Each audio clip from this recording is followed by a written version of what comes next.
السلام علیکم خواتین و حضرات.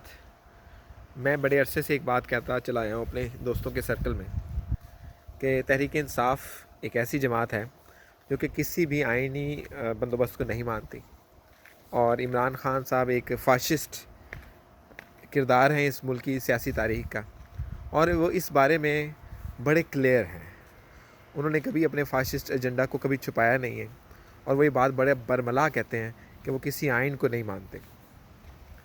تو آج میں نے صرف اس لیے بات کرنی تھی ان کے نئے بیان کے اوپر، اور میرا اس گول یہ ہے کہ پاکستان کے اندر اس بات کو بیان کیا جائے کہ آئین شکنی اصل میں سب سے بڑی کرپشن ہے. اس سے بڑی کرپشن کسی ملک کے لوگوں کے خلاف ہو نہیں سکتی کہ آپ اس ملک کے لوگوں کو اس آئین سے محروم کر دیں جس آئین کی چھتر چھایا کے تلے، جس آئین کے بندوبست کے تلے، جس آئین کے دیے ہوئے سارے سیاسی نظام کے تلے ان لوگوں کو اپنے بنیادی حقوق حاصل ہیں.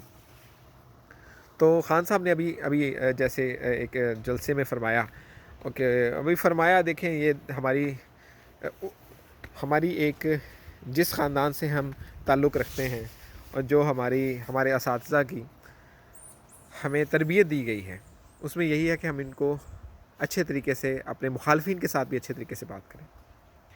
تو عمران خان صاحب نے ہمیں یہ فرمایا کہ جنرل باجوہ، انہوں نے نام نہیں لیا، انہوں نے پہلے تو جنرل باجوہ کو غدار کہا، اور پھر انہوں نے کہا کہ جنرل باجوہ نے نیوٹرل ہو کر ملک کے ساتھ غداری کی ہے. اب نیوٹرل ہونے کا مطلب یہ ہے کہ جب نو کانفیڈنس موشن پیش ہوا تو آرمی نے انکار کر دیا کہ ہم کوئی سیاسی انجینئرنگ نہیں کریں گے، اور سیاسی انجینئرنگ نہیں کریں گے تو اس وجہ سے عمران خان صاحب وہ جن بیساکھیوں پر کھڑے تھے وہ بیساکھیاں ان سے چھین لی گئیں. جب ان سے چھین لی گئیں تو اس کا مطلب یہ ہے کہ وہ جو مانگے تانگے لوگ جو ادھر ادھر سے ان کے ساتھ اتحادی آئے تھے وہ اتحادی ان کا ساتھ چھوڑ گئے، اور جو آرمی ان کے لیے سارے رستے بنا کر ان کو دے رہی تھی اور ساری چیزوں کو پولیٹیکلی انجینئر کر کے ان کو دے رہی تھی، تو آرمی نے وہ کرنے سے انکار کر دیا. تو اس کا مطلب یہ نہیں کہ آرمی نے ہمیشہ یہی کرے گی. آرمی نے اس وقت کسی اپنی مجبوری کے تحت، اور مجبوری یہ تھی کہ جس بندے کو وہ لے کر آئے تھے انہوں نے آرمی کی سیاسی مداخلت کو بالکل ننگا کر کے پیش کر دیا.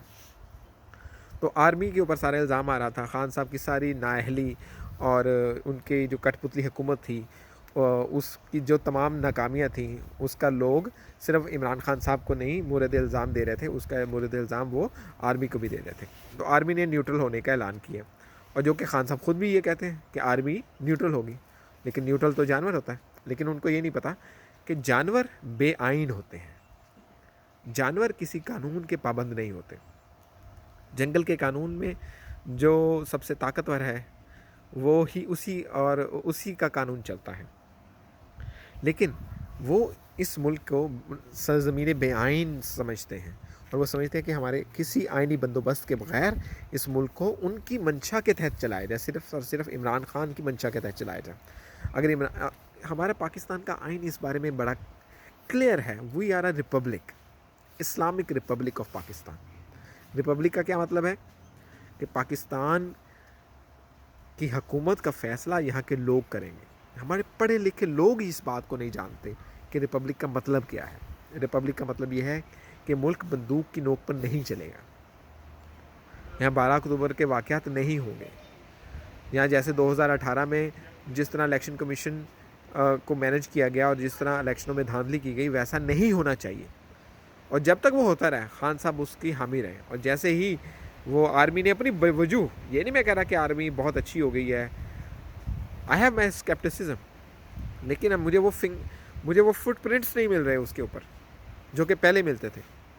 تو آرمی نے اپنے آپ کو ڈسٹنس کیا عمران خان کی گورنمنٹ سے، اور وہ بیساکھیاں جو آرمی کی دی ہوئی بیساکھیاں تھیں وہ جب واپس لے لی گئیں تو اس سے کیا ہوا، عمران خان صاحب کی گورنمنٹ گر گئی. تو اس کے لیے وہ آرمی کو اب اکسا رہے ہیں، اور آرمی کو ایک بغاوت کرنے پر اکسا رہے ہیں جو کہ خود ایک آئین کے ساتھ کھلواڑ ہے، اور بغاوت کی دعوت دینا ہے، اور انسائٹ ٹو وائلنس ہے، انسائٹ ٹو ٹریزن ہے کہ آپ پبلک آفیشلز کو، it's a crime of highest level کہ آپ پبلک آفیشلس کو، جن لوگوں نے اوتھ لیے رکھا ہے آرمی کا، کانسٹیٹیوشن کا، کہ وہ دے ول اپ ہولڈ دا کانسٹیٹیوشن، اور وہ سیاست کے اندر مداخلت نہیں کریں گے، یہ ہر ہمارا فوجی جوان یہ اوتھ اٹھاتا ہے، چاہے وہ اس کی پاسداری کرے نہ کرے. They are bound that by their oath. وہ خدا کو حاضر ناظر جان کر اس بات کا حلف اٹھاتے ہیں کہ وہ سیاست میں مداخلت نہیں کریں گے، اور وہ کرتے رہے. اور اس وقت وہ کہہ رہے ہیں کہ وہ اب انہوں نے کرنا چھوڑ دی مداخلت. لیکن ہمارے کچھ مطالبات ہیں، اور پہلے مطالبات یہ ہے کہ جو جنرل فیض اور جو لوگ اس مداخلت میں حصہ لیتے رہے اور ان کے ثبوت ہمارے سامنے ہیں، اور جن لوگوں نے آئین توڑا جیسے پرویز مشرف صاحب ہیں، ان کو اس کی قرار واقعی سزا دی جائے اور ان کا کیس دوبارہ چلایا جائے. اور اس کے ساتھ ساتھ جو 2018 میں جن لوگوں نے الیکشن کی انجینئرنگ کی ان لوگوں کو اس کی سزا دی جائے، تو پھر ہم مانیں گے کہ آرمی نیوٹرل ہے. اس کے علاوہ عمران خان صاحب جو بار بار آرمی کو اکسا رہے ہیں اور آرمی کو یہ کہہ رہے ہیں کہ وہ تم نیوٹرل نہ رہو اور تم اپنا حلف توڑ دو، اور اس حلف کو توڑ کر آئین کے ساتھ بغاوت کرو اور سیاسی انجینئرنگ کا حصہ بن جاؤ، تو یہ this is an incitation to violence, incitation to break the constitutional structure of Pakistan. Pakistan کے آئین کا ایک پورا ڈھانچہ ہے، لیکن بدقسمتی سے ہمارے جو پڑھے لکھے لوگ ہیں، ہمارا تعلیمی نظام ہے، وہ لوگوں کو اس آئینی جو اسٹرکچر ہے اس کا تقدس اس کے بارے میں ان کو شعور نہیں دیتا، اس کے بارے میں ان کو سینسٹائز نہیں کرتا. they have been desensitized. پے در پے مارشل لاؤں کے بعد ہمارے پڑھے لکھے ہمارے عوام عام طور پر ڈی سینسٹائز ہو چکے ہیں مارشل لاء کے لیے. اس کے علاوہ ہمارے تعلیمی نصاب میں یہ کہیں نہیں بتایا جاتا کہ آئین اور اس کی آئین کی بالادستی کس چیز کا نام ہے، اس کا کیا مطلب ہے. ہمیں صرف یہ بتایا جاتا ہے کہ نیب یا کوئی بندہ کرپشن کر لے مالی، وہ سب سے بڑا جرم ہے. لیکن اگر کوئی بندہ مثال کے طور پر مثال کے طور پر چوری کا جرم کرتا ہے، تو چوری ایک جیسے اس کی تفتیش کرنا نیب کا کام ہے، اور نیب ایک قانون کے تحت بنے گی، اور قانون ایک پارلیمنٹ بنائے گی، اور پارلیمنٹ ایک آئین کے تحت معرض وجود میں آئے گی. اگر آپ آئینی سٹرکچر کو توڑ دیں گے تو نہ وہ ادارہ کام کر سکے گا، نہ پارلیمنٹ کام کر سکے گی، نہ پارلیمنٹ کے بنائے ہوئے قوانین کسی وقت کے حامل ہوں گے، اور نہ ان قوانین کے تحت بننے والے اداروں کی کوئی ویلیو ہوگی. تو پھر اسی چیز کی ویلیو ہوگی کہ جس کے پاس برہنہ طاقت ہے، اور برہنہ طاقت پاکستان میں بندوق کے پاس ہے. اور بندوق والے اس وقت کہہ رہے ہیں کہ ہم نیوٹرل ہو گئے ہیں. میرا ان سے کہنا یہ کہ آپ ہمارے اوپر کوئی احسان نہیں کر رہے ہیں. اگر آپ نیوٹرل نہیں ہوں گے تو آپ بغاوت کے مرتکب ہوں گے، اپنا حلف توڑیں گے، اور اس کی سزا ہے. اس کی سزا ہو سکتا ہے ہم اس قابل نہ ہو کہ آپ کو بھی دے سکیں، لیکن تاریخ اس کی سزا آپ کو دے گی.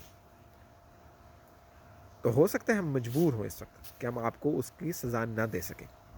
تو یہ کوئی احسان نہیں ہمارے اوپر، یہ آپ کا فرض منصبی ہے. آپ نے اس چیز کا اوتھ اٹھایا ہے، آپ نے خدا کو حاضر ناظر جان کر یہ حلف اٹھایا تھا کہ آپ سیاست میں مداخلت نہیں کریں گے، اور یہ جتائیں نا ہم پر کہ آپ نیوٹرل ہو گئے ہیں. تو اس کا مطلب یہ بھی ہے کہ آپ نیوٹرل نہیں تھے، اور جب نیوٹرل نہیں تھے تو اس سے جتنے لوگوں نے وہ جرائم کیے ان کو اس کی سزا ملنی چاہیے. ان میں جنرل فیض بھی ہے، اور جنرل باجوہ بھی ہے، اور بھی کئی لوگ ہیں.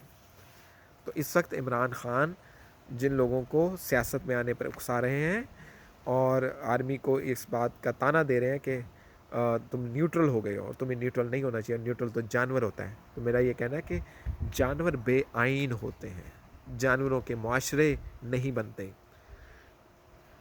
جانوروں میں آئین نہیں ہوتا، جانوروں میں کوئی قانون نہیں ہوتا. ہمارے پاس ایک قانون ہے. اگر عمران خان صاحب نے کوئی بات کرنی ہے، وہ کوئی سیاسی تحریک چلانا چاہتے تو ہم سے مخاطب ہوں، ہمیں متفق کریں، عوام کو بلائیں. اگر عوام ان کی بات سنتے ہیں اور ان کے لیے ان کو منتخب کرتے ہیں، تو چاہے مجھے جتنا بھی اختلاف ہو عمران خان صاحب سے، عمران خان صاحب کو حکومت کرنے کا حق ہے. لیکن اگر وہ بندوق کو اپنی مدد کے لیے پکار رہے ہیں تو شرم آنی چاہیے ایسے لیڈر پر. اور ہمارے جو لوگ پڑھے لکھے لوگ ان کو فالو کر رہے ہیں، ان کو بھی اس بارے میں سوچنا چاہیے. تو اس وقت میری اس تمام لوگوں سے یہ عمران خان سے یہ ایک التجا ہے کہ وہ جو انسائٹ ٹو وائلنس ہے اس سے باز آ جائیں اور آئین کی بالادستی پر کھڑے ہو جائیں. بہت بہت شکریہ.